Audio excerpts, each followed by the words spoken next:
എന്തിനാ എന്റെ ഉണ്ണിയെ കൊന്നത്? ആർക്ക് വേണ്ടി അവനെ കൊന്നത്? പറയാൻ.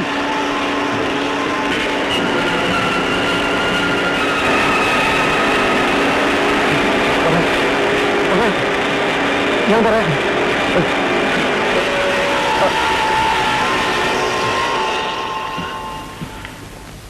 നീ വിചാരിക്കുന്ന പോലെ വിദ്യാർത്ഥികൾക്കൊന്നും സംഭവിക്കാൻ പോകുന്നില്ല. അടിമുടി പെട്രോളിൽ കുളിച്ച് തെരുവിലേക്ക് ഇറങ്ങുമ്പോ തടയാൻ പോയിട്ട് ഒരു ചെറുവിരൽ അനക്കാൻ പോലും ഒരു പോലീസുകാരൻ ധൈര്യപ്പെടില്ല. നോക്കിയോ, എനിക്ക് ഭയമുണ്ടല്ലേ?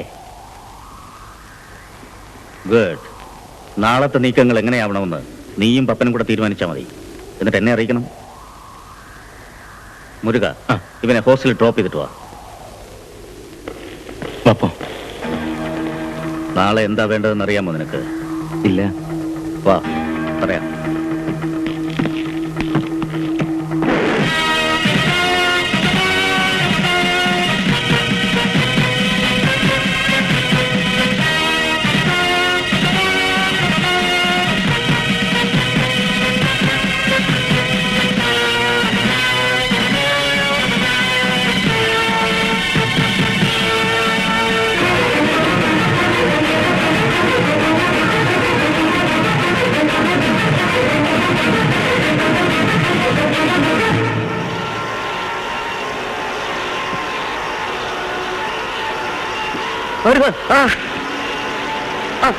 കൊല്ലരുത്.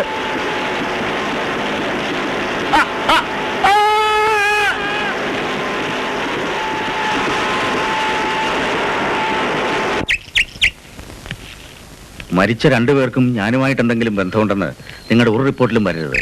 പത്രങ്ങളിലും അങ്ങനെ വരാൻ പാടില്ല. ഇല്ല, ഇതുവരെ ബോഡി ആരുടേതാണെന്ന് തിരിച്ചറിഞ്ഞിട്ടില്ലെന്നാണ് FIR-ൽ. പത്രങ്ങളോടും അതിലപ്പുറം ഒന്നും പറഞ്ഞിട്ടില്ല. ഇന്ന് തന്നെ പോസ്റ്റ്മോർട്ടം കഴിച്ച് ബോഡി മറവ് ചെയ്യാൻ ഏർപ്പാടും ചെയ്തു. Well, thank you very much. വൈകുന്നേരത്തെ അവാർഡ് ഫംഗ്ഷന് എന്തെങ്കിലും പ്രശ്നങ്ങൾ ഉണ്ടാകുമോ എന്നാ എന്റെ ടെൻഷൻ. എന്റെ പേരിൽ വേണ്ട. മുഖ്യമന്ത്രി പങ്കെടുക്കുന്ന ചടങ്ങല്ലേ, അങ്ങേയറ്റം സെക്യൂരിറ്റി ഏർപ്പാട് ചെയ്യണം. പിന്നെ അവരെ കസ്റ്റഡിയിൽ എടുത്തോ, ആ ഹരിയും കൂട്ടരെയും? ഇല്ല, അലിയുടെയും മുരുകന്റെയും മർഡറുമായിട്ട് അവരെ കണക്ട് ചെയ്യാൻ തെളിവൊന്നും കിട്ടിയിട്ടില്ല. തെളിവ്? തേങ്ങ കൊല. വെറുതെ കിടന്നുറങ്ങുന്നവനെ വിളിച്ചുണർത്തി അറസ്റ്റ് ചെയ്ത് 4-5 ദിവസം ലോക്കപ്പിലിട്ട് ഇടിക്കാൻ നിങ്ങൾക്ക് ഒരു തെളിവും വേണ്ട. നാണമില്ലാതെ അവന്റെ തല്ലും വാങ്ങിച്ച് നടക്കുന്നു. ഒരൊറ്റ ദിവസത്തേക്ക് പിടിച്ച് അകത്തിട്ടാ മതി. നാളെ അവരെ എനിക്ക് പുറത്ത് വേണം. നോക്കിക്കോ, നാളെ അവരെ ജാമ്യത്തിലിറക്കുന്നത് GP ആയിരിക്കും. എന്നാ ആരെയാന്ന് വെച്ചാൽ വിളിച്ചു പറയാം.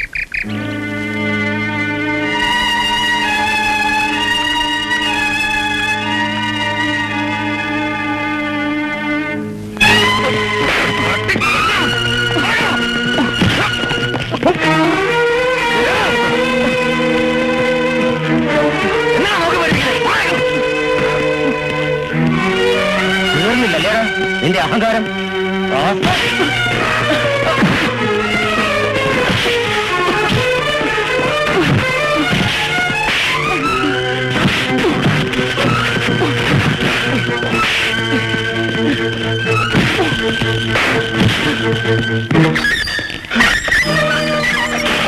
ഇതുകൊണ്ട് തീർന്നെന്ന് വിചാരിക്കണ്ട. ഇനിയും വരും ഞാൻ. കൂട്ടണോ?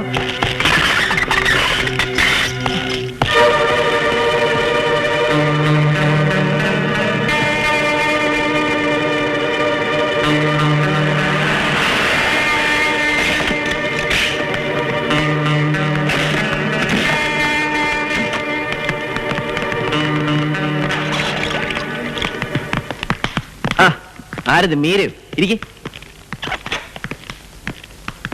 സർ, ഞങ്ങൾ വന്നത്. അറിയാം, സ്റ്റേഷനിൽ ചെന്നിരുന്നു അല്ലേ? അതെ, ഹരികൃഷ്ണനെ ജാമ്യത്തിൽ ഇറക്കാൻ വേണ്ടിയാ ഞങ്ങൾ വന്നത്. ആ, അതും അറിയാം. പക്ഷേ സോറി, ഒരു കാരണവശാലും ബെയിൽ കൊടുക്കരുതെന്നാണ് കമ്മീഷണറുടെ സ്ട്രിക്റ്റ് ഓർഡർ. സർ, ജാമ്യം തരില്ലെന്ന് പറയാൻ ഹരികൃഷ്ണൻ ടെററിസ്റ്റ് മറ്റോ ആണോ? ആ, ടെററിസ്റ്റ് ആണോ അല്ലയോ എന്നൊക്കെ കോടതി തീരുമാനിക്കും. നാളെ രാവിലെ അയാളെ കോടതി പ്രൊഡ്യൂസ് ചെയ്യുന്നുണ്ട്. അവിടുന്ന് ജാമ്യം എടുത്തോളൂ. സി മിസ്റ്റർ ജോൺ, ഇത് അന്യായമാണ്. എന്ത് ചാർജിലാ നിങ്ങൾ ഹരിയെ കസ്റ്റഡിയിലെടുത്ത് ഇങ്ങനെ ഉപദ്രവിക്കുന്നത്? നിങ്ങളോട് സത്യം പറയാമല്ലോ, എന്ത് ചാർജ് കൊടുക്കണമെന്ന് ഇതുവരെ തീരുമാനിച്ചിട്ടില്ല. What rubbish is this? ഒരു കുറ്റവും ചാർജ് ചെയ്യാതെ കസ്റ്റഡിയിലെടുത്തിട്ട് എന്ത് തെമ്മാടിത്തരാ നിങ്ങൾ ഈ കാണിക്കുന്നത്? ഇത് നിങ്ങളുടെ പത്രം ഓഫീസല്ല.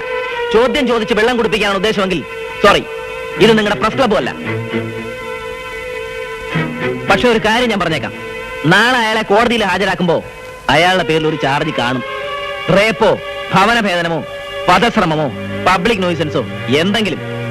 കഴിയുമെങ്കിൽ ഒരു മർഡർ കേസ് തന്നെ ചാർജ് ചെയ്യണമെന്നാണ് ഞങ്ങൾ ഉദ്ദേശിക്കുന്നത്. പേടിക്കണ്ട, എന്ത് കേസായാലും 10 സാക്ഷികളുണ്ടാവും. That is guarantee. കൂടുതലൊന്നും ഇല്ലെങ്കിൽ യു മേ ഗോ. ഞാൻ അല്പം ബിസിയാണ്, അറിയാമല്ലോ.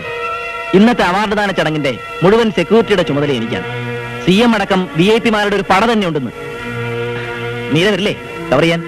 ഞാനുണ്ടാവും, തീർച്ചയായും.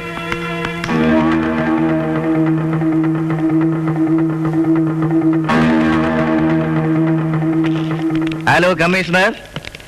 ഹലോ. എന്താ പുതിയ വേഷത്തിൽ? ഒരു വലിയ ചടങ്ങല്ലേ നടക്കാൻ പോകുന്നത്. ഓ. ആ, പിന്നെ എവിടെ വരെയായി നിങ്ങളുടെ സുരക്ഷാ ഏർപ്പാടുകൾ? കളിയാക്കണ്ട. വല്ലാത്ത ഡിറ്റർമിനേഷൻ ഉണ്ട് ആ റാസ്കലിന്. എന്തെങ്കിലും സംഭവിച്ചു പോയാൽ ഉത്തരം പറയേണ്ട ഞങ്ങളാ. എന്ത് സംഭവിക്കാൻ? നിങ്ങളുടെ ഈ വെപ്രാളം കാണുമ്പോ എനിക്ക് പോലും ചെറിയൊരു പേര് തോന്നുന്നല്ലോ. ഇനി പേടിക്കാനൊന്നുമില്ല. വേണ്ടതുപോലൊക്കെ ചെയ്തു കഴിഞ്ഞു. ആ ഹരികൃഷ്ണൻ തളച്ചിടാൻ ലോക്കപ്പിന് ബലം പോരാ എന്ന് എനിക്കൊരു തോന്നൽ. ഒരു പോലീസ് ഓഫീസറുടെ ധൈര്യം അല്ല, ഒരു പോലീസ് ഓഫീസറുടെ ഇൻറ്റ്യൂഷൻ ആണെന്ന് കണക്കാക്കിയാൽ മതി. അവനെ സിറ്റിക്ക് പുറത്ത് ക്രൈംബ്രാഞ്ചിന്റെ ഇന്ററോഗേഷൻ ക്യാമ്പിലേക്ക് മാറ്റാൻ ഏർപ്പാട് ചെയ്തു. ഭേദ്യം ചെയ്യാനും ചോദ്യം ചെയ്യാനും ഒക്കെ അവിടെയാ സൗകര്യം. കറക്റ്റ്. അവനെ ഇപ്പൊ അവരവിടെ എത്തിച്ചു കാണും. ആ, ഇത്ര നേരത്തെ എന്നിട്ട് വലിയ കാര്യമൊന്നുമില്ല. CM പതിവ് പോലെ 2 മണിക്കൂർ ലേറ്റാ. എറണാകുളത്ത് നിന്ന് പുറപ്പെട്ടതേ ഉള്ളെന്ന വിവരം ദാ ഇപ്പൊ കിട്ടിയതേ ഉള്ളൂ. അത് മിന്നൽ പോലും എത്തുകയല്ലേ, വഴിയൊക്കെ ഇടിച്ചു പൊളിച്ച്. അല്ല, വേണമെങ്കിൽ ഒരു പോലീസ് എസ്കാർട്ട് തരാം, ഇന്നത്തെ പ്രത്യേക സിറ്റുവേഷൻ കണക്കിലെടുത്ത്. ഛേ, നാണക്കേട്. നിങ്ങൾ പോയി CMന്റെ സെക്യൂരിറ്റി അറേഞ്ച്മെന്റ്സ് ഏർപ്പാട് ചെയ്യേ, ഞാൻ എത്തിക്കൊള്ളാം. Okay, thank you. പോട്ടെ. ആ